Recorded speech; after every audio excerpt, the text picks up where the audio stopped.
The far right has created a new villain from within its own ranks. Following the maligning of lifelong Republican and Trump-appointed FBI Director Christopher Wray, now lifelong Republican and Trump-appointed U.S. Attorney David Weiss has become the latest law and order boogeyman.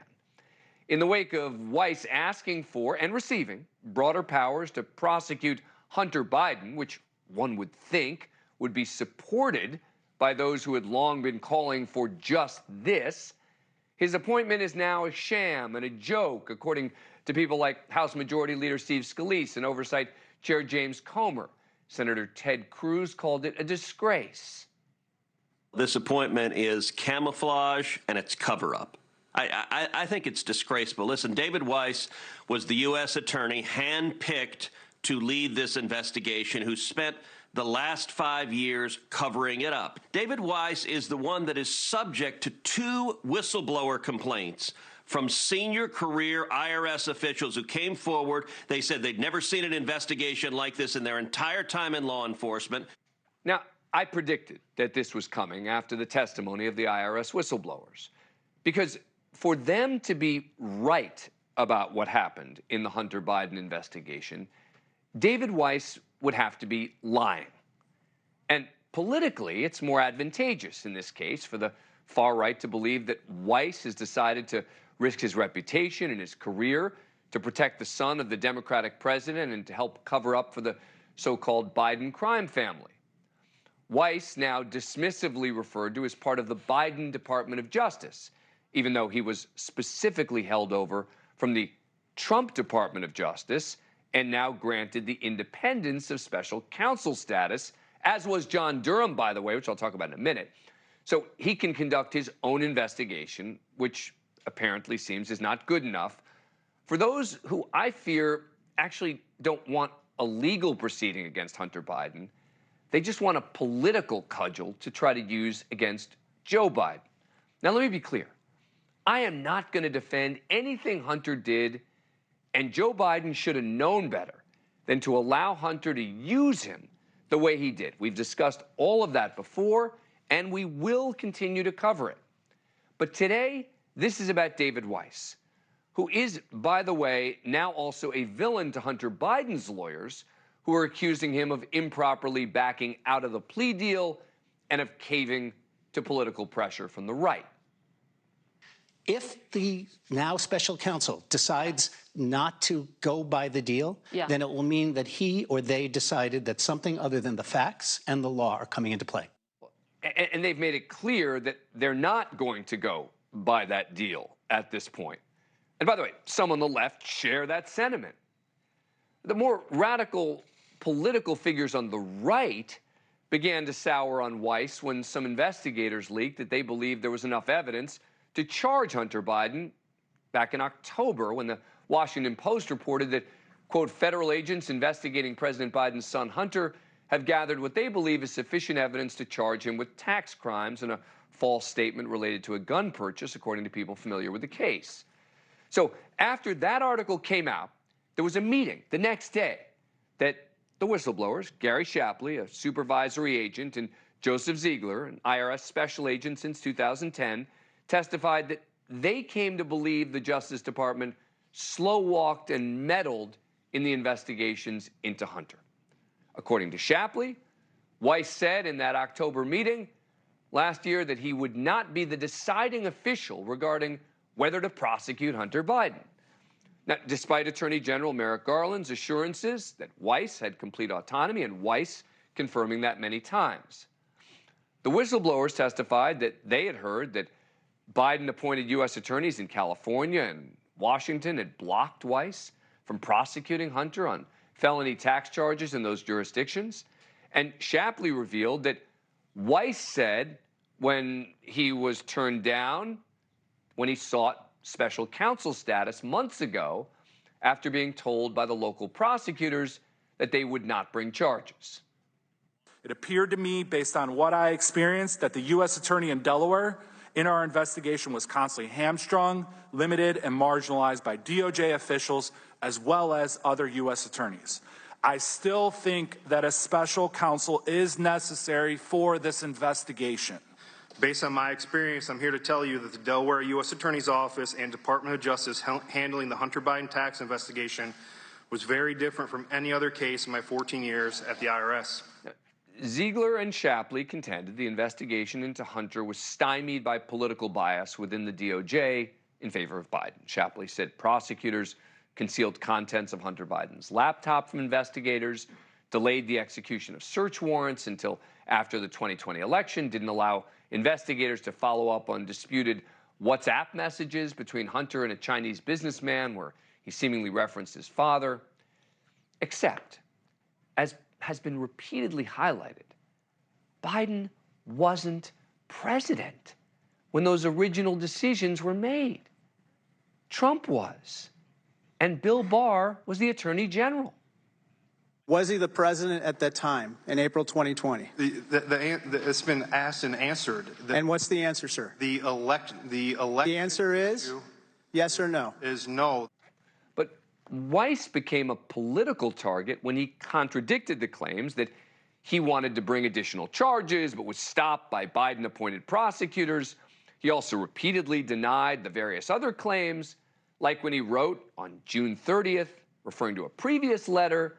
He said, in my June 7th letter, I stated I've been granted ultimate authority over this matter, including responsibility for deciding where, when, and whether to file charges, and for making decisions necessary to preserve the integrity of the prosecution.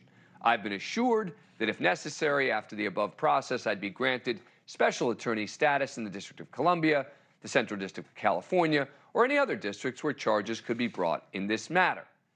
And that's what's now happened. And it's also, by the way, consistent with a follow-up he sent on July 10th, where he wrote that, quote, I have not requested special counsel designation. I was assured that I'd be granted this authority if it proved necessary, and this assurance came months before the October 7, 2022 meeting referenced throughout the whistleblower's allegations in this case.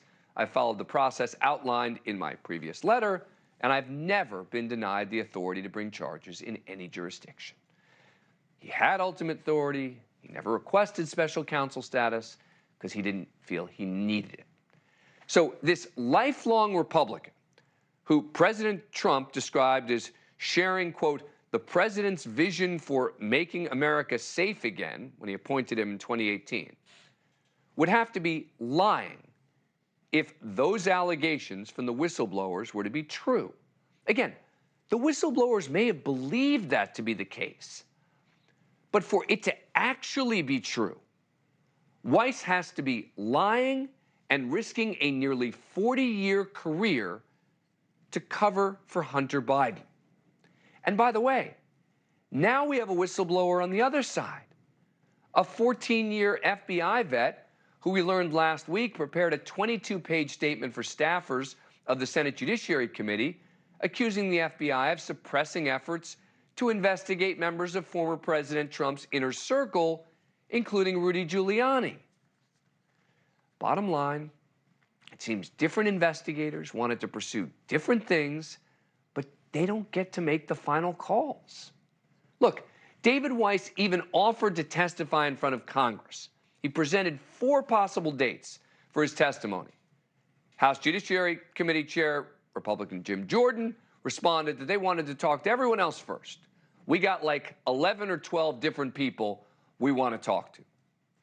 Now, of course, in any rational world, those who'd been calling for a special counsel would be celebrating that Weiss now has that broader authority and that Garland granted it to him. In fact, 93 House Republicans and 33 Senate Republicans signed letters last year calling for just this, making Weiss special counsel. And by the way, at that time, I thought they made a very fair point. But not now. The complaints range from Weiss offered a sweetheart deal to Hunter Biden so he can't be trusted, to this is a cover-up to prevent Weiss from testifying to Congress, to the technical legal argument that a special counsel should come from outside the government. So let's address them. First, reasonable people can disagree about the appropriate punishment for Hunter Biden. But ask any non-politicized former or current federal prosecutor, and they will tell you that failing to pay taxes, particularly where the money is paid back, very often becomes a civil issue, not criminal. Yes, the more egregious cases can become criminal. But regardless, this deal was well within the scope of the way these misdemeanors, yes, misdemeanors, with these facts, with a defendant with no criminal record, would be handled. Now, as for the gun charge, I have not been able to find another case ever prosecuted for possession of a weapon by a drug user where it was A, one gun, B, the defendant had no criminal history, C, there was no other crime committed, D, the gun was not used in a crime, and E, there were no other aggravating factors. That is not a defense of Hunter Biden. It's a legal reality. But now that the plea deal has fallen through, Weiss is again vigorously pursuing a case, and it's a case that for a lot of reasons, I think he should be making. And maybe this deal falling apart is for the best. But politicians hoping to use his criminal case as a tool isn't legal analysis, it's political gamesmanship. And when it comes to the plea deal falling apart, was that Weiss's fault? Yes, in part, it was. There was too much ambiguity as to what can happen in the future. Again, if it wasn't Hunter Biden, this deal would likely have never been shot down, but the judge scrutinized this with a fine-tooth comb, as she should in this sort of case, and she made totally fair points, which did not indicate that Weiss was going too easy on Hunter, but rather the judge was protecting Hunter from thinking he was immune from any future prosecution when he wasn't, when Weiss would not agree to that. Now, as for those alleging a cover-up to prevent Weiss from testifying, it's true that with the case not ending now, Weiss likely won't be able to discuss details publicly. But Jim Jordan was in no rush to have Weiss testify when he offered to testify, but now it's a cover-up?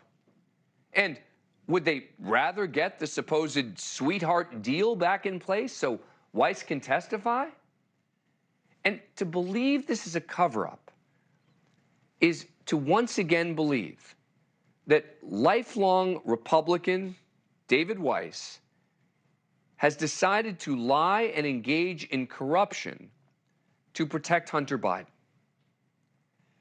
Finally, there's the more technical legal argument that this appointment of Weiss as special counsel was somehow improper.